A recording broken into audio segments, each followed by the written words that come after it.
हैदराबाद में 12 जी मामूली ॻाल्हि तां झेड़े में हिकु जहिड़ो मारिजी पियो आहे। तफ़सील वधीक मालूम किथा अब्दुल रसूल चांडियो खां। जी अब्दुल रसूल।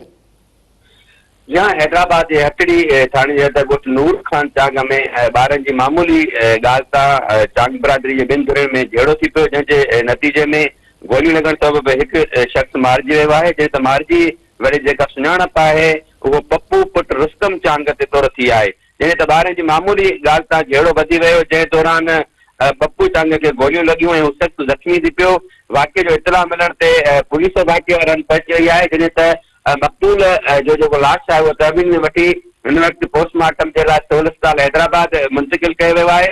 हिन वरी सां असांजी ॻाल्हि ॿोल थी आहे एसएचओ हटड़ी फारूक में राह पुटो था, हुनजो चवणु आहे त 12 जी ॻाल्हि तां वाक़ियो पेश आयो आहे ऐं जॾहिं त मुख़्तलिफ़ जेका क़िस्मनि सां उहे जांच करे रहिया आहिनि ऐं पुलिस जी जेका इज़ाफ़ी नफ़री आहे उन्हनि बि ॻोठ खे कड़ो चाढ़ियो आहे। जीअं हिन क़त्ल वारे वाक़े में मुलविस जेके जवाबदार आहिनि उन्हनि खे गिरफ़्तार कयो वञे। हिन वक़्तु मक़तूल जो जेको लाश आहे उहो सिविल अस्पताल आंदो वियो आहे, जंहिंजो पोस्टमार्टम वारो अमल बि जारी आहे। जी अब्दुल रसूल तफ़सील कागा करण जे लाइ महिरबानी।